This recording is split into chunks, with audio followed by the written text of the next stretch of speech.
Lechong manok na nakakatakam, partneran mo pa ng masarap na gravy, sigurado mapaparami ang kain mo dito. Sa recipe na ito ay kakailanganin natin ng isang buong manok, 1.5 kilo po ito at hinugasan ko na rin at pinatuyo gamit ang paper towel. Kailangan kasi natuyo ito bago natin lagyan ng mga pampalasa. Sa mga pampalasa, nagmix lang ako ng asin, paminta at seasoning. Lagyan natin tong buong manok hanggang sa loob para manuot talaga yung lasa. After natin malagyan ito ng mga pampalasa, i-rest muna natin ito ng mga 30 minutes bago natin lagyan ng sesame oil. Make sure lang po natin na malagyan ng sesame oil yung buong manok para mamaya once na niluto na natin ay hindi mag-dry. Pigaan na rin natin ito ng lemon at ilagay sa loob ng manok yung ibang mga ingredients, bawang, sibuyas at lemon. Once okay na, maglagay naman tayo ng butter dito sa breast part para maging juicy yung ating chicken. Yung complete recipe po ng aking niluluto ay nasa dulo ng aking video. Paki-check na lang po. Once okay na yung ating chicken, lahat ng mga ingredients ay nailagay na natin, lulutuin natin ito sa air fryer. At ayan, may bago po kasi akong air fryer at gusto ko pong itry kaya ako nagluto ngayon ng lechong manok.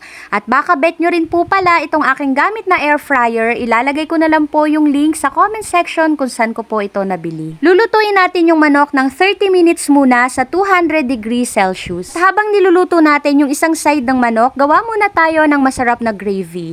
Magtunaw lang tayo ng 1/4 ng butter at mag-add ng 3 tablespoon ng all-purpose flour. Haluin lang po natin ito at pag ganito na wala na tayong nakikitang flour, mag-add na tayo dito ng 2 cups ng water. Dahan-dahan lang po tayo sa paglalagay para hindi magbuo-buo itong ating niluluto. Mag-add din pala tayo dito ng garlic at mga pampalasa at para naman magkakulay itong ating gravy, mag-add din tayo dito ng soy sauce. Haluin lang po natin ito hanggang sa kumulo at lumapot at ahunin na po sa kalan. And after 30 minutes, ayan, ang ganda na po ng kulay ng ating chicken. Pahiran lang uli natin ito ng sesame oil at baligtarin.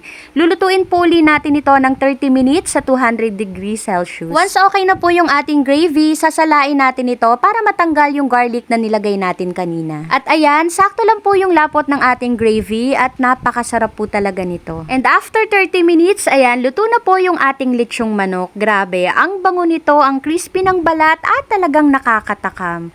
Gusto mo rin ba? Tara, kain tayo. First time ko magluto ng lechong manok at sa air fryer ko siya niluto. At syempre, ang ating lechong manok ay may kapares na gravy. Ayan. Napakainit. Tignan ninyo kung gaano ka-juicy yung ating chicken. At humihiwalay na yung laman sa buto.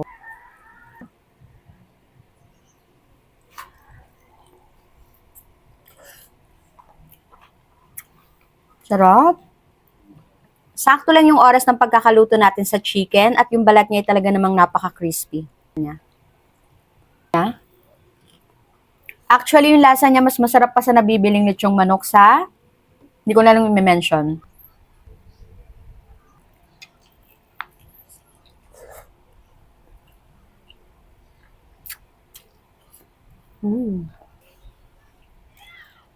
At napakasarap din ng gravy na ginawa natin.